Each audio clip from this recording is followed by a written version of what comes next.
Rendre pertinent un cours avec Magic School. Donc, pourquoi rendre pertinent? Ben, c'est simplement d'essayer de faire une accroche, par exemple, avec une option X ou Y, avec la matière. Donc, ici, je vais taper, donc voilà, ici on voit qu'il est là, donc rendez-le pertinent. Donc, pour voir à quoi il ressemble, il est donc ici, voilà, là, il ressemble à ça. Donc, rendez-le pertinent. Donc, dans un premier temps, je vais donc devoir choisir mon année.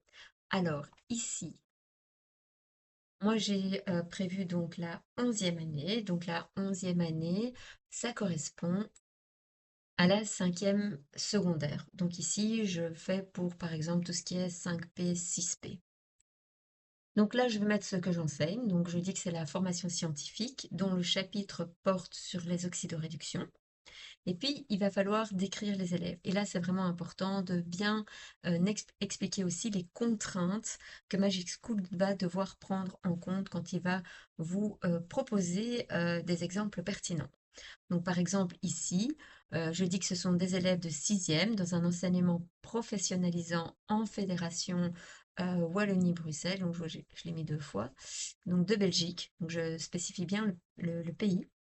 Et donc, je dis qu'ils sont en option de travaux de bureau et je vais mettre également les prérequis des élèves. Donc, je leur dis, attention, les élèves, finalement, ils ne connaissent que les protons, électrons, neutrons et ils comprennent plus ou moins la notion d'ion, ce qui est plus ou moins le cas en fait en 6e professionnel.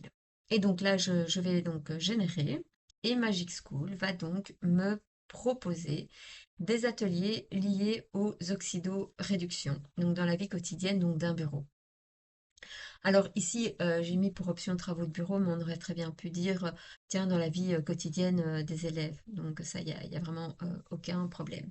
Donc là, quand même, il me propose de rappeler la composition de l'atome, ainsi que la notion d'ion. Alors clairement, les 10 minutes, je pense que ce sera vraiment trop court.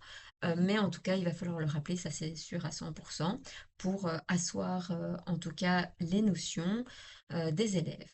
Alors ici, on vous dit, ben, tiens, qu'on pourrait faire donc une expérience, donc qui est de plonger un clou en fer et un morceau de cuivre dans une même solution, donc par exemple de l'eau salée, et observer au fil du temps l'apparition de rouille sur le fer ou le dépôt de cuivre. Donc, par exemple, il propose également de le mettre dans du jus de citron. Alors là, de nouveau, 20 à 30 minutes, j'ai quand même un petit doute sur le timing, puisqu'effectivement, je pense que ça prendrait un petit peu plus de temps. Donc, à voir, est-ce que les élèves font l'expérience et puis c'est au cours suivant qu'on regardera ce qui s'est passé, etc. Donc, on laisse, par exemple, une petite semaine entre les deux, etc.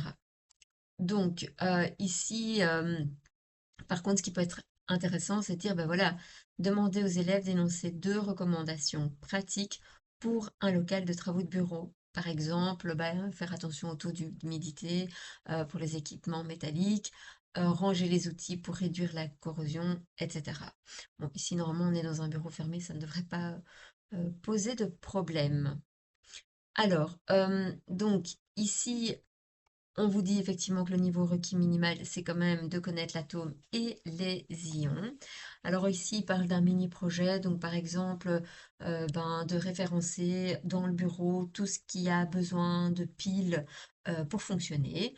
Et donc, ben, à partir de là, ce serait effectivement de dire, ben voilà, on va d'abord essayer de faire une expérience très simple qui est de faire, par exemple, qu'est-ce que c'est une pile? On va par exemple construire une pile. Donc il parle du cuivre et du zinc. Donc en fait, en gros, c'est de faire la pile de Volta.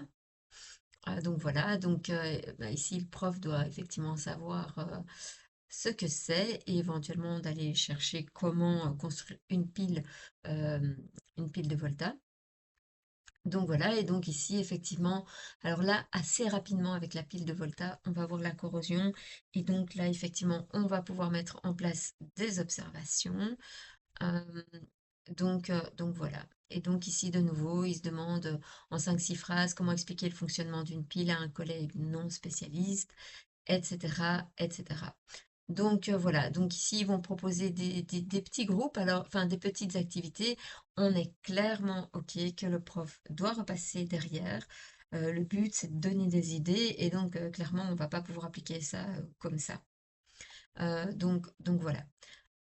Alors, ici, ce qui est important, c'est que vous avez vu que j'ai bien mis les prérequis des élèves. Donc maintenant, je vais le comparer avec la même invite. Donc ici, vous voyez un éditeur d'invite. Et donc, je vais faire exactement la même chose, sauf que j'ai enlevé les prérequis des élèves. Donc voilà, donc là, j'ai pas mis, donc je l'ai enlevé. Et là, qu'est-ce qui va me générer?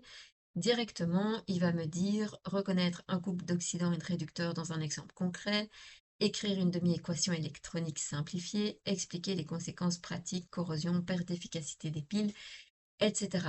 Donc en fait, on va voir qu'il va directement aller du point A au point Z, et donc que parfois c'est un petit peu trop rapide pour du professionnel. Et donc, euh, et donc ici, effectivement, il va moins aller étape par étape.